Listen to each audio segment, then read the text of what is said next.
नमस्कार, स्वागत है आपका वी टाइम न्यूज पर और आपके साथ मैं हूं पहली चौहान। बढ़ते हैं खबरों की ओर।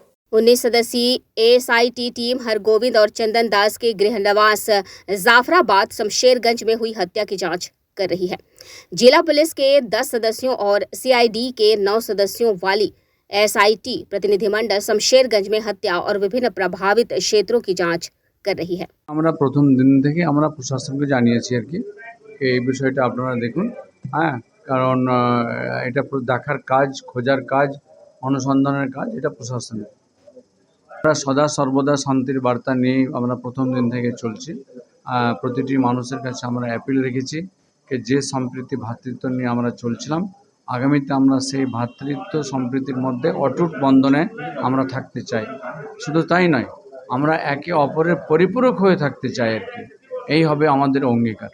নিশ্চয়ই নিশ্চয়ই আমি যে মসজিদে নামাজ পড়ব সেখানে আমি নিজেই বলবো এবং অন্যান্য ইমামদের উদ্দেশ্যে আমার বলার যে প্রতিটি ইমাম যেন নিজেরা দাঁড়িয়ে যেন প্রতিটি যারা মুসল্লি আসেন নামাজ পড়ার জন্য আসবেন তাদের উদ্দেশ্যে যেন এই বার্তা থাকে যে আমরা যে সম্প্রীতি নিয়ে চলছিলাম সেই সম্প্রীতি আমাদের কে পালন করতে হবে এবং আমাদের ইসলামও বলছে যে শান্তি হচ্ছে আমাদের ইসলামের অঙ্গ আর কি।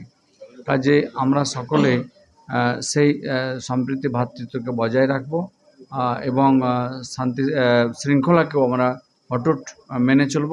সেই জায়গায় থাকার জন্য আমি আমাদেরকে বলবো আর কি।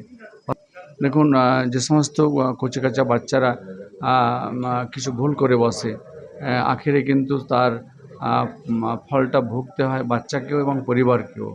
আমি সমস্ত অভিভাবকদের উদ্দেশ্যে বলবো যে তিনারা যেন নিজ নিজ সন্তানদেরকে সুসন্তান হিসাবে তৈরি করেন, তাদেরকে পরামর্শ দেন এবং তারাই তো আমাদের আগামী দিনের পরিবারের ভবিষ্যৎ এবং দেশেরও ভবিষ্যৎ।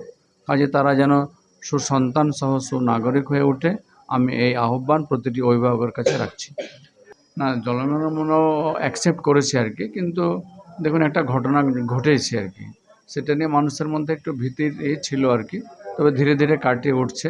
আপনারা আজকে দেখতে পাচ্ছেন দোকানপাট খুলতে শুরু হয়ে গেছে, মানুষের যাতায়াত ও মুভমেন্টও শুরু হয়েছে, স্কুলও আরম্ভ হয়ে গেছে এবং আশা করি এটা আগামী 2-3 দিনের মধ্যে আমরা আগের নেই আমরা সেই জায়গাতে ফিরে আসব। গতকাল রাত পর্যন্ত আমাদের 60টা মামলা হয়েছে, 60। গ্রেফতার হয়েছে 274 জনের। এই 274 জনের যদি তার মধ্যে গুরুত্বপূর্ণ ভূমিকা রেখেছে বা কোনো না কোনো পদাধিকারী বা কোনো না কোনো রাজনৈতিক দলের সঙ্গে জড়িত এরকম কেউ আছেন? না, রাজনৈতিক পার্টি কালার দেখে অ্যারেস্ট করা হয়নি। যারা অ্যাকচুয়ালি অ্যাকিউজ তাদেরই অ্যারেস্ট করা হয়েছে। না, তাদের মধ্যে কারোর এরকম ব্যাকগ্রাউন্ড কি কিছু আপাতত পেলেন? না, এরকমভাবে রাজনৈতিক ব্যাকগ্রাউন্ড কাউকে পাওয়া যায়নি। বড় পদাধিকারী কেউ ছিল না। না, অনেক সিজার হয়েছে, তো আগ্নেয়াস্ত্র সিজার হয়নি। তো কালকে সন্ধ্যেবেলা পর্যন্ত 43 জনের লিস্ট আমাদের কাছে আছে। এখন শুনলাম আরও কিছু ফিরেছে, প্রায় 80 জন মতো এরকম পাওয়া যাচ্ছে।